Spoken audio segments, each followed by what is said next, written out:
कालिकपालिनी दुर्वाक्षमा शिवधात्री स्वाहा सुधा नमोस्तुते जयत्मुंदे. స్క్రీన్ మీద కనిపిస్తున్న ఈ బోర్డు మీద ఏం రాశారు అంటే, ఇది భగవద్గీత జన్మస్థలము, పరమ పావనం అయిన స్థలము. మహాభారతం కంటే పూర్వము ఇక్కడ భగవద్గీత చెప్పబడింది. నిజమే కదా, మహాభారత యుద్ధంలోనే మొదట చెప్పలేదు కదా భగవద్గీత. విష్ణుమూర్తి 4వ అవతారము నరనారాయణులే కదా ఈ కృష్ణార్జునులు. మహాభారత యుద్ధ సమయంలో భగవానుడు అర్జునునికి గీతా ఉపదేశము ఇక్కడే చేశారు అని, గీత ఉపదేశ సమయంలో తన విశ్వరూపాన్ని ఇక్కడే చూపించారు అని కదా మోడీ గారు ఇక్కడ విశ్వరూప విగ్రహంను పెట్టించారు. ఇంకా ఈ బోర్డు మీద ఏం రాశారు అంటే, శంకరాచార్యులు తన హిమాలయ యాత్ర సమయంలో ప్రప్రథమంగా ఈ స్థలమును గుర్తించి 1850లో ఇక్కడ శివాలయము ప్రతిష్ఠించారు. ప్రస్తుతము దాడుల అనంతరము ఇలా చిన్నగా మిగిలింది. 1924లో కాశ్మీర్ మహారాజు ఇక్కడ 4 వటవృక్షాలు నాటి చిన్న దేవాలయము, కుండలము అన్నీ నిర్మించారు. ఈ వీడియోలో కనపడుతుంది కురుక్షేత్రంలోని జ్యోతిసర్, అంటే భగవద్గీత జన్మస్థలము అన్నమాట. ఇక్కడే భగవానుడు అర్జునునికి గీత ఉపదేశం చేశారు అని కదా మన మోడీ గారు విష్ణు సహస్రనామ విగ్రహం చేయించారు అని చెప్పుకున్నాము. విగ్రహము 90% రాగి, ఇంకా మిగిలిన 10% వేరే మెటీరియల్ వాడి చేయించింది. దాని మీద సాయంకాలం 7 గంటలకి సౌండ్ అండ్ లైట్ షో వేస్తారు. చాలా బాగుంది. ఇక్కడే మన తెలుగు ఆశ్రమం ఉంది. రూమ్స్, భోజన వసతి సదుపాయాల కోసం స్క్రీన్ మీద చూపించిన నంబర్లకి కాల్ చేయండి. ప్రస్తుతం ఈ కురుక్షేత్రం హర్యానా రాష్ట్రంలో ఉంది. యుద్ధం ఎక్కడ జరగాలి అన్న పరిస్థితి వచ్చినప్పుడు యుద్ధం అంటూ జరిగితే మరణాలు తప్పవు. మరి అప్పుడు మరణించిన వారికి సద్గతులు కలిగేలా చూడాలి అని ఈ కురుక్షేత్రాన్ని ఎంచుకున్నారు. ఈ క్షేత్రానికి అంత శక్తి ఎలా వచ్చింది, అది ధర్మక్షేత్రం ఎలా అయింది అంటే, కురు అనే మహారాజు ఉండేవాడు. ఆయన ధృతరాష్ట్రుని కన్నా పూర్వుడు.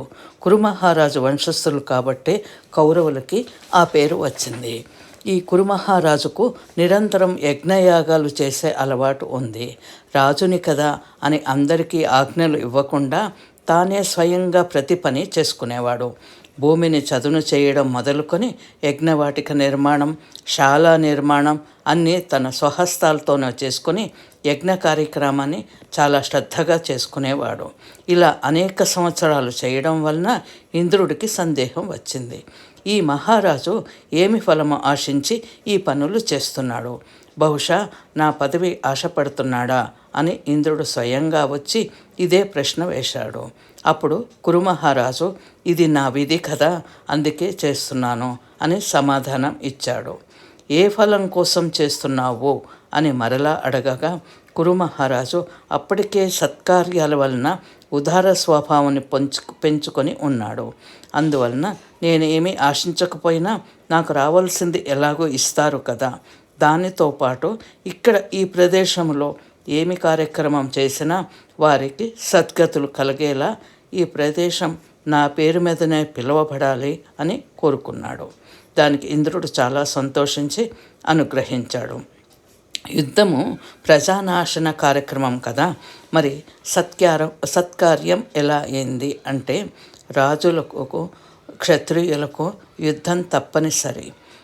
రాజర్షులు స్థిరమైన నిర్ణయాలతో తన ప్రజల క్షేమాన్ని, దేశక్షేమాన్ని రక్షించవలసిన బాధ్యత, ధర్మం వారికి ఉంది. శ్రద్ధతో కురుక్షేత్ర యాత్ర చేస్తే రాజసూయ, అశ్వమేధాల ఫలం లభిస్తుంది.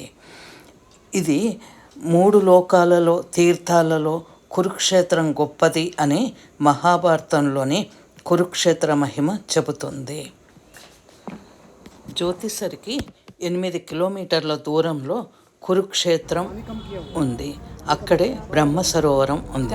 అక్కడ బ్రహ్మదేవుడు తపస్సు చేశారు అని, ఆ 5 కుండలాలను కూడా నిర్మించాడు అని చెప్తారు.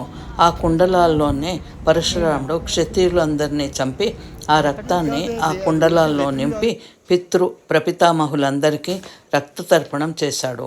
అప్పుడు పితృదేవతలు పరశురాముడి పరాక్రమమును పితృభక్తిని ప్రసన్నులై నీకు కోరిన వరం ఇస్తాము అని ఆకాశంలో నిలబడి పలికారు. అప్పుడు పరశురాముడు, మీరు నాపై ప్రసన్నులైతే నా తపస్సు కొనసాగునట్లు వరము ప్రసాదించమని, ఆ కుండలాలను తీర్థాలుగా అనుగ్రహించమని, మరియు మీ తేజస్సుతో నా పాపమును విముక్తుణ్ణి చేయమని పితృదేవతను కోరెను. పితృదేవతలు సంతోషించి అలాగే ఆ కుండలాల్లో స్నానము చేసి పితృతర్పణం చేస్తే పితరులు ప్రసన్నులై భూమిపై దుర్లభం అయిన కోరికలను తీరుస్తారు, మనోరథాన్ని శాశ్వత స్వర్గలోక ప్రాప్తియు కలుగుతుంది అని వరం ఇచ్చారు. దీనినే సమంతక పంచకము అని చెప్పబడింది. మహాభారతం అరణ్య పర్వంలో 83వ అధ్యాయము గీతా ప్రెస్ బుక్ 2 పేజీ నంబర్ 275లో కురుక్షేత్ర తీర్థాల మహత్వం చెప్పారు. కానీ ఆ తీర్థాలు ప్రస్తుతం మనం గుర్తించలేము. కురుక్షేత్రం దర్శనం చేతనే అక్కడ నివసిస్తాను అని సదా అనుకున్న పాపాలు పోతాయి. గాలికి ఎగిరి అక్కడ ధూళి శరీరంపై పడినా దుష్టుడైన ఉత్తమ గతిని పొందుతాడు. దక్షిణాన సరస్వతీ నది, ఉత్తరాన దృషధ్వతి నది కల కురుక్షేత్రంలో నివసించినవాడు స్వర్గంలో నివసించినట్లే. ధీరుడు 1 నెల అయినా సరస్వతీ నదీ తీరాన గల కురుక్షేత్రంలో ఉండాలి.